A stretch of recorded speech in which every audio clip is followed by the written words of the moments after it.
those type of wing it people and always have been, so bear with me. But my dad, I'm Emily, my dad was the best father and role model anyone could have asked for. He was also my biggest supporter. I knew I could come to him for anything, and he would do everything possible to help me. He taught me so much, important life lessons like how to iron, how to braid hair, and how to shoot a gun. He constantly had a battle here with the squirrels. And he taught me the ways, and I have now taken up that opportunity, which I'm sure he'll be very pleased with. But yes, all those important things that, like how to braid hair, how to iron, and how to shoot a gun are every essential that a girl needs in her life. I was a daddy's girl through and through.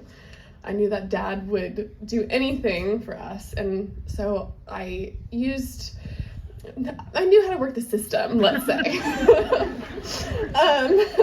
I knew I would always go to him first to ask for things. Mom was the stricter parent, so I knew that if I went to dad and asked him first, and then he would say, oh yeah, I'm sure that's fine, then I go to mom and she would be like, well, no, I don't think so. And I'd say, well, dad already said I could go. And so I knew then mom would change her mind. So I definitely knew how to play the system, and I worked it to my advantage. And since he would always do everything to help us out, I also used that to my advantage too. I would be a very lazy high schooler, and on Sunday night, after I started learning how to drive, the car would have no gas. And it would be Sunday night. I wouldn't want to run to the gas station, even though it's really only 3 minutes away. So I'd be like, Dad, it's not safe down there. I don't feel comfortable going to the gas station this late at night. And so they said, Dad, please, can you go? And so knowing how to work the system, he's like, all right, and begrudgingly go. But it would work every single time. So I kept doing that every opportunity I could get. So yes, I definitely used it to my advantage. I was a daddy's girl.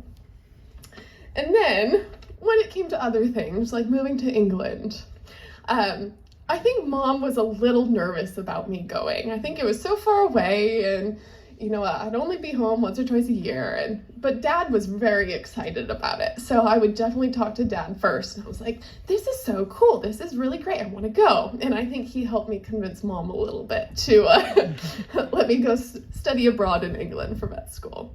So, but yes, he was a wonderful dad, and I definitely used that to my advantage at times.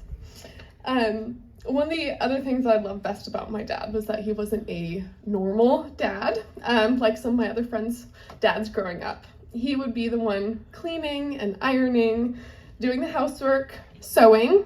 I think he tried to tempt me to sew at one point, and that was definitely not in my skill set. And he had the most important task of braiding my hair.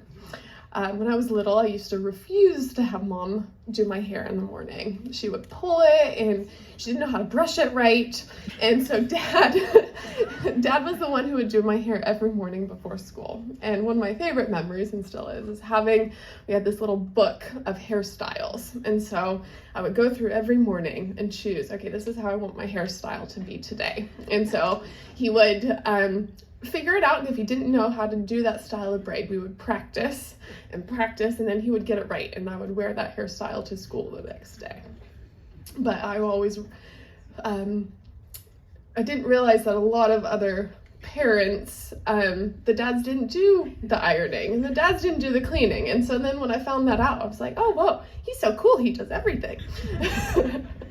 So he was such a role model, and such a wonderful, amazing man, and I miss him so much every single day.